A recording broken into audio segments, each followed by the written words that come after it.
Good morning. It's Saturday. I'm in the office. You know what that means. The Saturday Morning Hustle podcast, outworking the competition while they're still asleep. And today, I'm going back 2 years exactly to this week, 2 years ago, 2018. I made a very short podcast about the idea of accountability and character. It's this time of year, people start thinking about being good for Santa or for those Christmas bonuses with the boss. And of course, with New Year's, about New Year's resolutions, trying to end the year well, start the next year in a great way with New Year's resolutions, etc. So I did a brief 5-minute podcast in 2018 about accountability and specifically character. Today I'm going to go much deeper on the podcast on these ideas of how you demonstrate, measure, evaluate character. So appreciate you guys tuning in each and every week to the podcast. We're going to get started by listening to the 5 minutes from 2018. Then we're going to come back and we're going to talk about more details of what I discussed in that clip. So here we go. Good morning. It's Saturday. I'm in the office. You know what that means, the Saturday Morning Hustle. It's 2 weeks to Christmas, 3 weeks to New Year's. Everyone's thinking about being good and holding themselves accountable for the year. But I have a question for you. Do you have high character? Do you even know what the definition of character is? Some people say it's doing the right thing when no one's looking.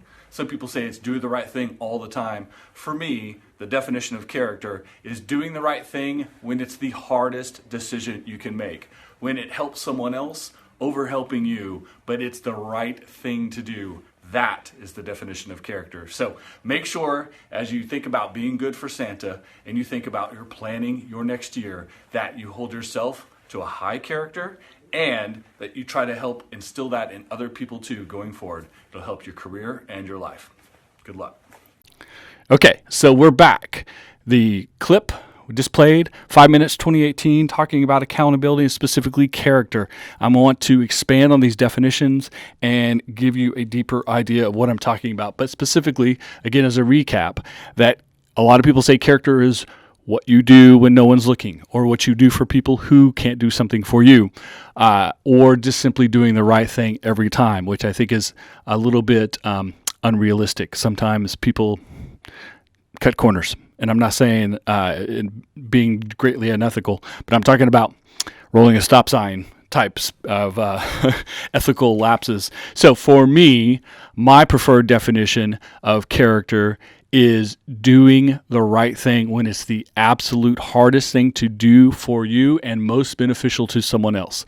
Now, that's typically not the situation that you find yourself into, but when you do find yourself in that situation, if you are quick to go to the easy route out, you need to think about your character. If you're quick, but in the flip of that is if you automatically go to, well, this is going to sting, but I've got to do what's right, and I'm going to help the other person instead of myself because that's what the situation calls for, your character is in the right place. The majority of us are probably somewhere in the middle, right? There's a lot of gray areas, and it's not really easy to define these things. The other thing I want to talk about today is not only is it not easy to define these things, it's very hard to put an evaluation, not an evaluation, a valuation, as in how much benefit to your business or to a career does having great character, high morals, business ethics, etc., what does it add to the bottom line? It's a very hard conversation to have because we're talking about people treating other people as well as they possibly can, which is a good thing, but it's also very good for business, for corporate culture, for relationships. Every aspect of business is a relationship. It's people relating with other people. We don't do business with businesses. We do business with people who work and run those businesses, who work in those businesses. We're talking about customer service. We're talking about interaction. We're talking about audience development. All of these things come from the idea of, are you, as the owner, the manager, the person I interact with in the business, the type of person I want to be associated with? That's why character is so important. The hard part is trying to put a dollar value on it. The easy part is the dollars you lose when your business is full of people with low character. I think the obvious things are bad customer service will drive people away. Potential customers and other people who do great things for you will not be associated with you if you do not have great character of the people in your place. Of course, there is theft. There is people who are not working hard, who are they're either stealing specifically, like literally taking dollars, taking products, or taking time away from you, time that they're on the clock with you, that you're paying them, that they're not providing the value that's expected. It also demoralizes other people in the business when they are working hard, when they are doing the right things, when they are holding themselves in high character, and you allow people who don't to bring the culture down, as opposed to going the other way around, where when you surround yourself with people of high character, high moral, high ethics, then you bring the culture up and you actually create a culture around being a good person, a good employee, a good member of the team, which is a member of the community, the better interactions with your clients, whether it's B2C, B2B, etc. So the idea of what value economically do I get out of hiring the right people for the right reasons and keeping the right people for the right reasons and letting go the wrong people for all the right reasons that you would let them go. It's very hard to put a dollar value on it, but it is easy to see the value in it, to see that it is tremendous value in every aspect of your business and everything that we would talk about in a business development discussion, going back to how do the people do what you want them to do? How is your culture? How are the relationships? How is your interaction? How do you trust the process? Do you trust the people in the process? Do you have to be there 24/7 because you can't trust them? Or can these things be delegated out? This all flows from the idea of character and accountability. So now I'm going to go through the bullet points that we talked about in the first 5-minute video from 2018 and expand on each of them. Of course, starting with the idea, of course, that character is doing the right thing all the time. We've discussed that already. Again, I think there's a range of how you judge and value character, and in most of our daily simple interactions, the idea of high moral standing and high character doesn't really come into account. But understanding and trusting and knowing that when these situations do come into account, when the idea of making the hardest decision that benefits someone else first and you last because it's the right thing to do, when that does come up, it's critical you have people in the right place who understand the decision-making process that you as the business owner, as the business leader, would want them to make, specifically by example, because you've done it in the past or you've discussed it or you've expressed that value. If you don't, they have to guess, then it comes their own personal character and moral ambiguity comes into play as well. So try to define, speak about, but then prove with actions the type of character you expect from people on your team, that you do business with, business for, collaborate with, your subcontractors, vendors, etc. So don't do business with people who have low character. Don't provide services or products for people with low character. And I know that gets a little sketchy. It depends on what your business is. If you have a convenience store, you have retail, anyone who comes in and who can afford to pay for the product is in and out, and that's fine. If you're in a B2B situation, if you're in a consulting scenario, if you are providing service that is much more specialized and limited, you can pick and choose who you do business with based on their personality traits and specifically starting with character, ethics, and morals. If you do that, then you have the opportunity to demonstrate to everyone in your organization how you would like your organization to run in a high character way. So the definition of character is hard to pinpoint, but you can show it.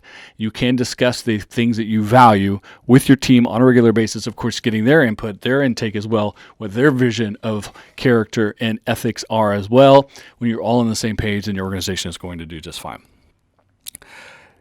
The decision making should always put the consumer, the customer, the end user, the bottom of the chain, the person that can receive the most benefit or the most damage if you do it poorly. Think of it that way. That's the person you should always focus on when making decisions. That's a character decision right there. If you can put the last person in the chain, the person who will receive the most benefit or receive the most damage if it's done completely wrong, think of them, put yourself in their shoes when you make your decision making.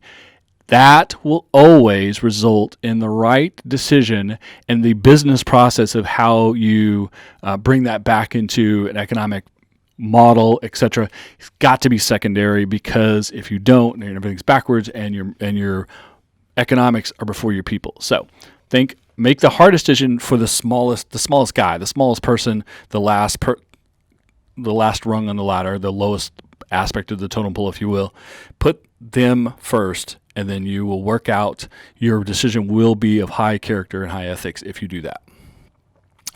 If you're going to tell someone that you run your business in a certain way, that you run your business in a trustable way, that you are trying to build rapport, that you're trying to create relationships, if you want your client, customer, collaborators, etc., to trust you, you can't just say it.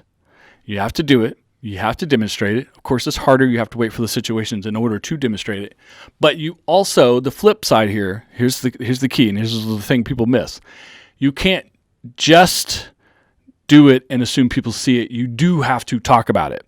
So talking about it doesn't make it happen, doesn't make it true. You have to follow up those words with actions.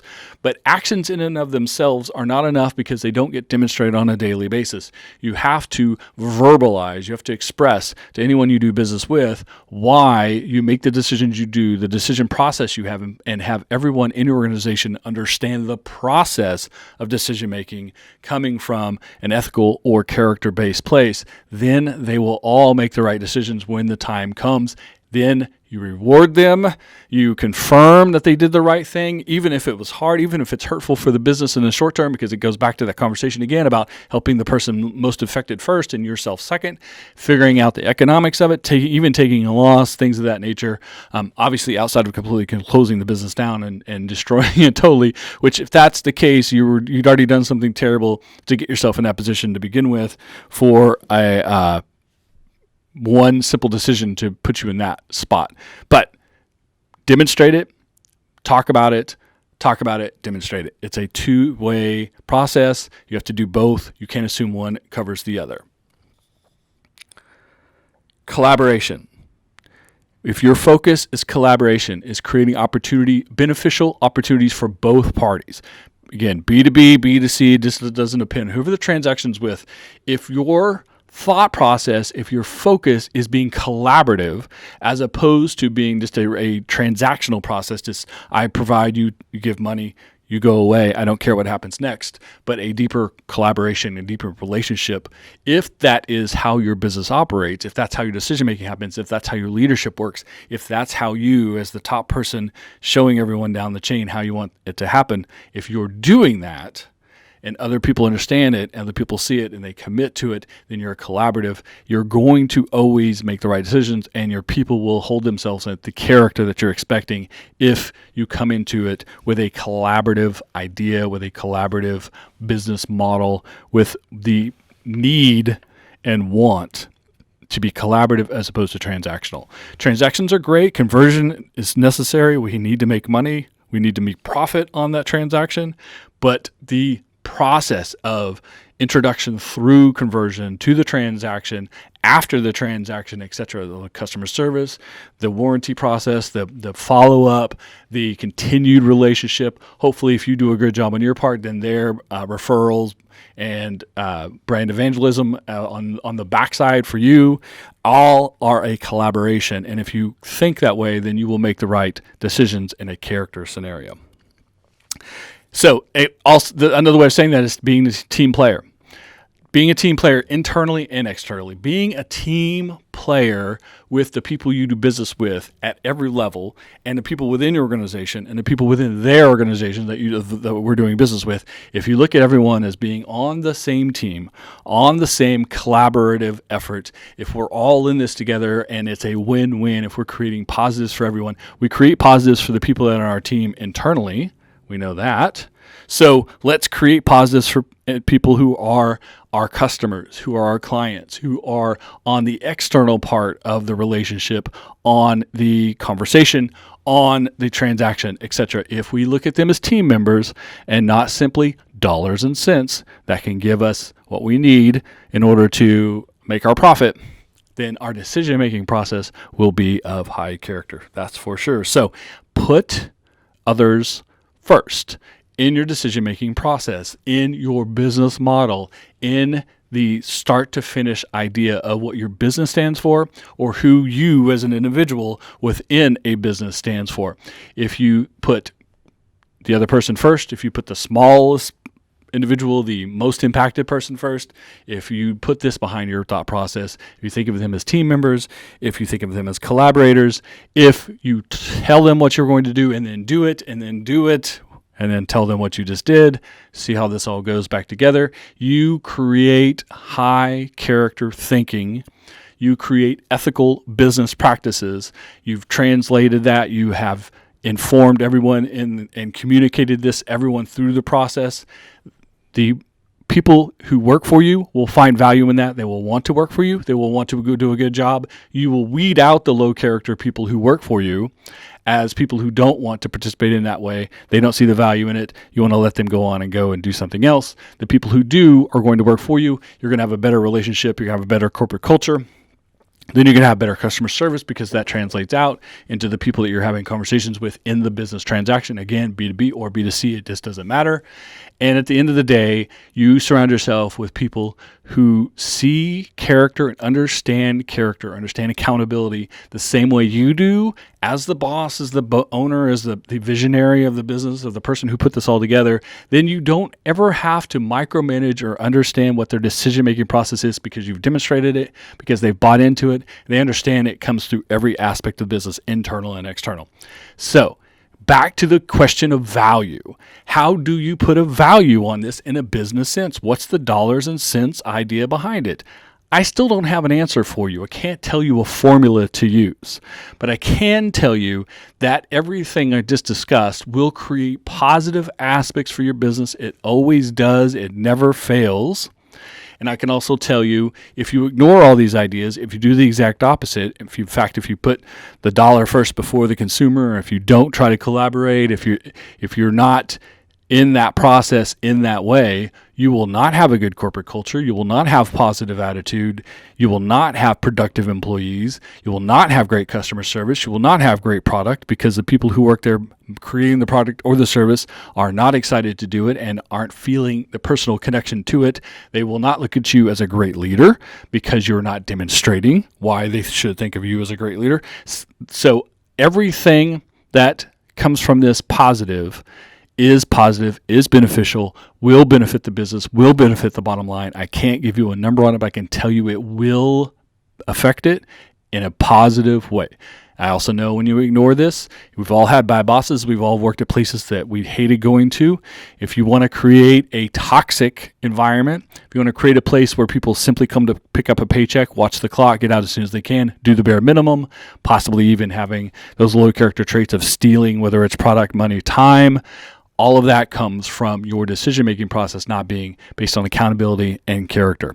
So I don't have the specific answer for you. I'm not going to put a specific money valuation on. I can tell you it is critical for a successful business to have this thought process, and it is easy to kill a business without this thought process. That's the point of this conversation today. So we got to go 4 times deeper, almost 20 minutes today than we did the first time I had this conversation 2 years ago. So I hope this expansion of these ideas really gives you more insight into the value, that word again, the value, even though there's not a specific number on it, the value of accountability and high character thinking and thought process in your business or in yourself, in your career pursuits. So think of others first. Be someone of high character, hold yourself accountable, and ultimately these things work out, even if you can't put a dollar figure on it. That's the advice for today. Appreciate you guys tuning into the Saturday Morning Hustle podcast. One more time, it's Saturday. We're in the office. We're out working the competition while they're still sleeping. Appreciate you guys tuning in each and every time, and I'll be back next week. Hit me up on social media. Tell me what you like, what you dislike, what you agree with, if you disagree, other topics you want me to talk about in the Saturday Morning Hustle. I love to hear from you guys on social media. I appreciate it very much. So we are out of here. Until next time, good luck. I'll see you next week.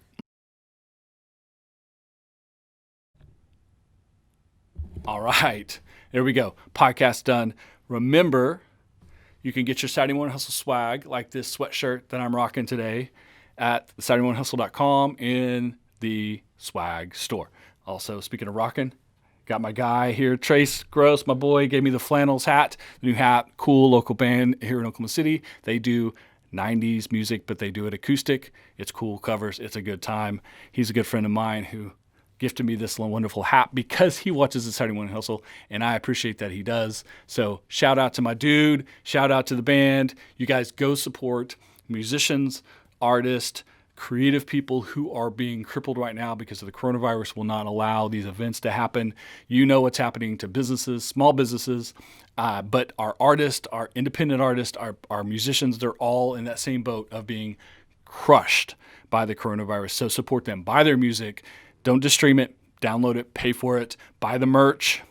Order it online, have it shipped to your house. It's all good. Support your local artists and musicians as much as you support your local businesses. That's the Saturday Morning Hustle for this week. I'll see you next time. You guys be good. I'll see you next week.